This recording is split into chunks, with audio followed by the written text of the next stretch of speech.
What's going on, designers? Today we're going to learn how to make this photo right here. Let me get that out of the way. We're just going to quickly make this using clipping mask with a picture on some text, add some layer effects and a gradient background, and then we're going to mask out a picture. So let's go ahead and jump in. So I'm just creating this on a 1920 by 1080 pixel document, 300 resolution RGB color mode. And I'll go ahead and click on create. The first step I want to do is get the letters snake on there. So you can do this with any animal, of course. I just thought the snake picture looked kind of cool coming out of the letters. You want to pick big, bold letters. This one is American Captain, but it could be anything that's just nice and big. And now I'm going to hold Alt and drag a few copies there and just change it to S, N, A, K, oops, E, oop, big E. There we go.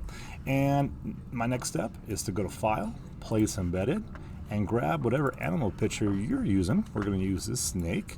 I'm going to put the snake right here underneath all my layers so that I can position this a little better. I want this A right on the face there. And then I want this on the body, and this one about there, give or take. Make that look a little bit more even. I want to just follow the body here so you can see it. A little bit of background. Awesome. And then I'm just gonna make the A a little bit bigger, and again putting it right on the face. All right, once I do that, I don't want to have to keep grabbing all these layers. Oops, I added one on accident there. I don't want to keep adding all these text layers, grabbing them one at a time. So I'll hold shift and grab all of them. Again, I can grab one layer, hold shift and grab all, or I can hold control and just grab them individually. Now once I do that, I'm going to click this new folder button right here that puts them in a group. And we're going to call that group text. So once we do that, I'm going to move this up, and now the picture is on top of the text. Right click, add a clipping mask, and it goes right on there like that. And then I'm going to duplicate that layer by hitting Control J. Now we see everything right now, but I'm going to hold Alt, click on the mask button right here, and it's going to hide it because black conceals, white reveals. Now, painting with a white brush, because white reveals, I'm going to right click, open up general brushes, and I'm going to use a hard round one. I'm going to zoom in here, and using white, you can see I have default colors. I hit D, and then X flips them. You can see that over here. And now, painting with white, I'm going to bring back the head, and I'm going to go a little bit overboard. That's okay, so I can see it. I also want the neck all the way to over here. Let's see. All right, and right here too. So that way, a little bit right there. So that way the head and the neck area is coming out of the letters over here. Now, I obviously did a little bit too much, so I'm gonna hit X, flip it to black, zoom in here, and then I'm going to remove. And normally I would probably go a little bit slower, but for the tutorial's sake, keeping it small, short as possible, I'm just gonna kind of zoom through this so you get the idea. Always a little bit more time you spend, smaller brush, you can get better details. I can even make my brush a little smaller.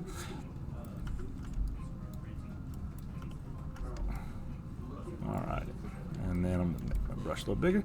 The way I make my brush bigger and smaller like this, I'm holding Alt, right clicking, holding both those buttons, and I can drag left and right. So I'll make it about that big, and I'm just gonna trace this body, getting rid of that green background a little bit here until it reaches the full length of the letter. All right, go a little quicker on the outside. What I typically do is get nice and close to the body or whatever I'm masking, then I'll go back and remove the extra as needed. Whatever works for your workflow. All right, I don't need any of that. Making sure, where's that body? So it goes up. So we're looking here that the snake body, right there we go. There it is. I'm not trying to get that background. No, I don't need to Control Z, I have to put all that back, so I'll just wait on that. I'll just hit X and bring that back, paint that. Now we got this. Oop, looks like that needs to be there.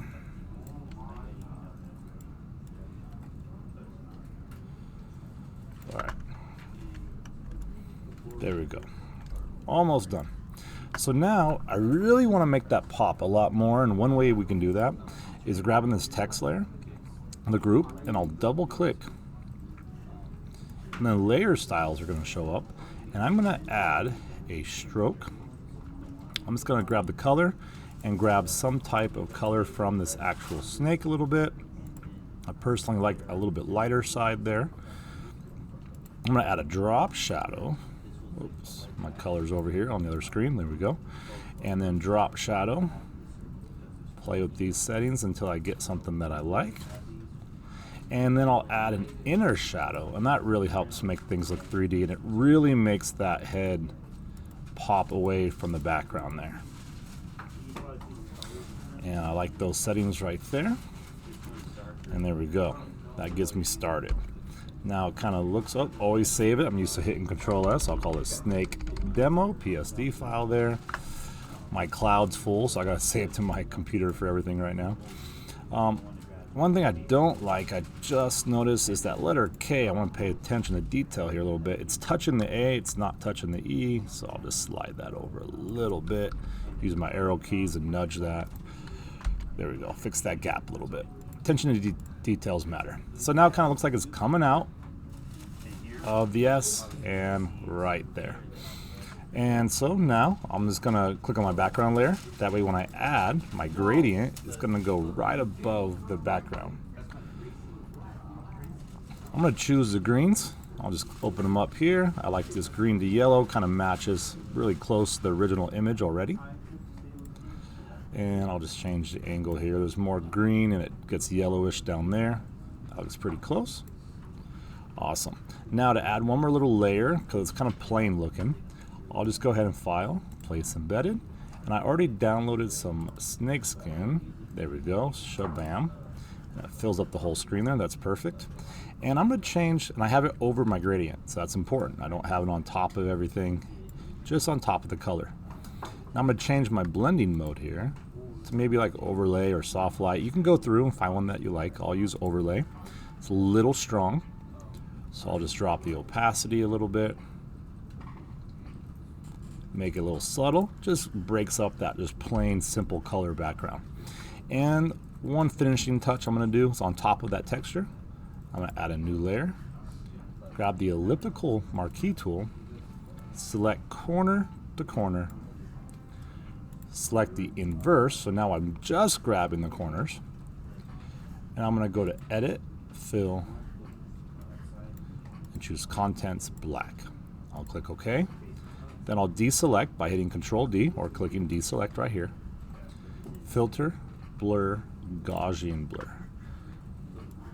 And you can see you're probably going to start up down here. You're going to crank it up here just to blur that out here so it's not so sharp corners there.